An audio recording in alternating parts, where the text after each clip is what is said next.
Aujourd'hui, pour notre réflexion, comment je peux me comporter face à l'ennemi? Qui est mon ennemi? Qui est mon ennemi à moi? Est-ce que c'est quelqu'un que je n'aime pas du tout et que j'ai envie de voir loin de moi? Est-ce que l'ennemi, c'est quelqu'un que je n'aime pas, mais qui ne m'aime pas non plus et qui m'exclut de sa vie, qui m'éloigne de lui? Alors, nous allons réfléchir ensemble par le lien d'une histoire. Parfois, il y a certainement quelqu'un ici qui connaît déjà cette petite histoire. Il y avait une femme qui était mariée et qui n'aimait pas du tout sa belle-mère, qui avait des problèmes avec la belle-mère. Il y avait des problèmes si sérieux que les deux ne savaient même pas se parler. Et il y avait des critiques par rapport à la maison, comment faire, comment ne pas faire, qu'à la fin, ils sont devenus des ennemis.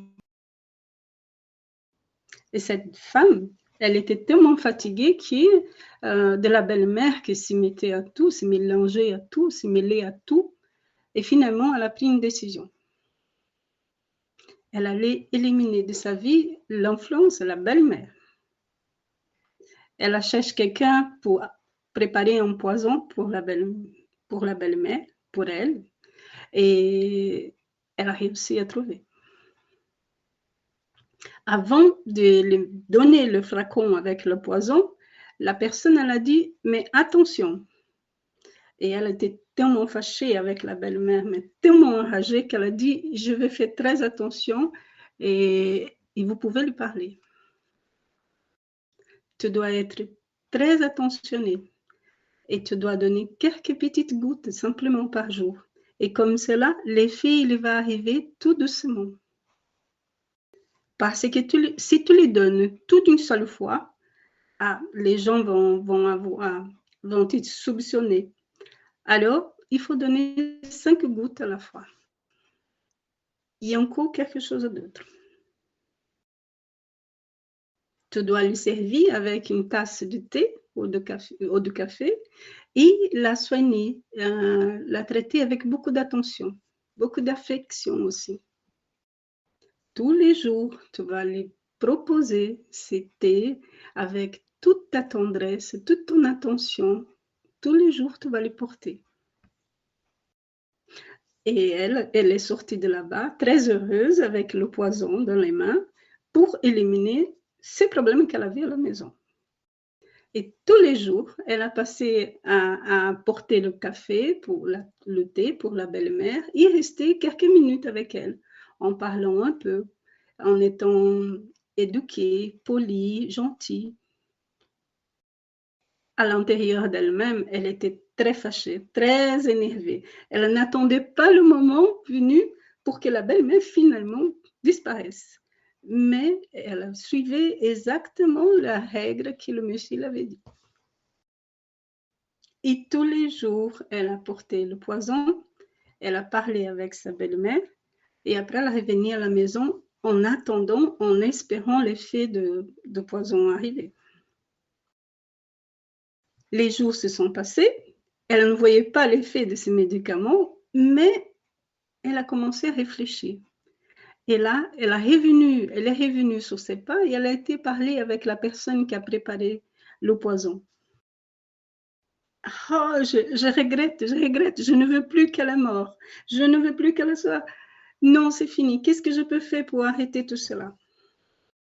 L'homme est sourit et il leur dit, ma fille, je t'ai donné un flacon de l'eau et tous les jours, par l'effort que tu faisais en apparence d'être quelqu'un de bien, qui a ouvert la place pour que vous deux, vous puissiez parler et être en communication. Maintenant, retourne et va la prendre dans tes bras. Parce que tu n'as rien fait de mal. Elle ne va pas finir l'histoire. Comme ça, nous pouvons imaginer qu'est-ce qu'elle a fait en retournant à la maison pour voir qu'est-ce qu'elle a fait avec sa belle-mère en retournant à la maison. Si elle l'a pris dans ses bras ou pas. Cette histoire, on peut penser comme un poison journalier. Quand nous pensons que nous faisons quelque chose pour éliminer nos ennemis, notre ennemi ou la personne, c'est au contraire. Justement, nous sommes en train d'être plus à côté, plus lié à cette personne. Et la plupart du temps, notre volonté, notre façon de travailler, d'être en contact avec l'ennemi, c'est l'excluant de notre vie. Je ne veux pas le voir, je ne veux pas avoir de contact avec. Mais si nous pensons, si nous regardons cette histoire d'une autre façon, ces deux femmes qui se posaient tous les deux pour parler, nous pouvons voir la chose d'un autre côté.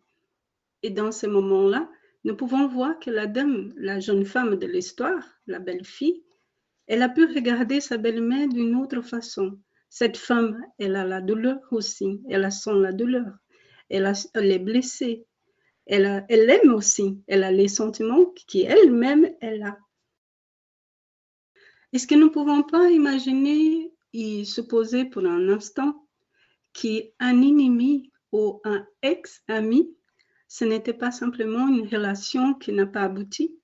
Est-ce qu'elle n'a pas abouti, n'a pas grandi simplement parce qu'il n'était pas nourri, il n'a pas eu une présence quotidienne, il n'a pas eu un investissement dans cette relation? Parce que si c'est une relation qui n'a pas grandi, c'est parce qu'il n'a pas eu de conversation, n'a pas eu de dialogue. Et quand on n'a pas de dialogue, on ne peut pas avoir le point de vue de l'autre. Et on n'a pas pu parler ensemble. Il existe une façon de travailler, d'être avec cet ennemi. Nous avons entendu déjà une phrase qui dit « Si ton ennemi te demande pour marcher avec lui 1 kilomètre, va avec lui de 2 kilomètres. Donne plus de ce qu'il demande. » Parce que dans cet espace de temps, dans la marche, nous pouvons parler ce qui nous fait mal. Ce qui me fait mal, c'est que j'ai besoin, mes besoins dans ces moments-là, que je n'ai pas exprimés. Si je peux dire à l'autre, est-ce que tu peux m'entendre avec respect? J'ouvre la porte, j'ouvre aussi l'espace à que l'autre puisse venir me parler aussi. Donc, si je montre mon éducation, ma gentillesse, ma bienveillance, mes défenses, elles vont tomber par terre. Et les défenses de l'autre aussi vont tomber. Donc, nous serons deux cœurs à parler. Dans l'histoire, c'était, tu les donnes ces gouttes tous les jours, mais avec gentillesse, avec politesse, avec tendresse. Sans se rendre compte, la femme, elle a compris que finalement, l'amour, il a grandi dans cette relation. Peu à peu, goutte à goutte, nous allons insister, nous allons continuer toujours à avoir la force et le courage d'insister dans la relation pour qu'elle devienne de mieux en mieux avec les amis.